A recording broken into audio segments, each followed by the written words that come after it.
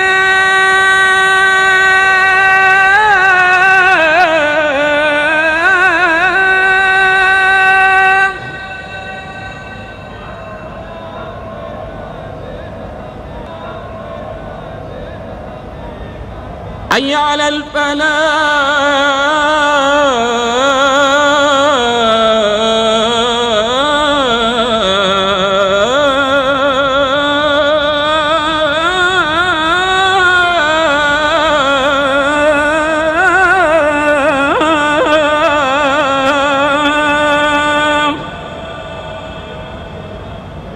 الله أكبر،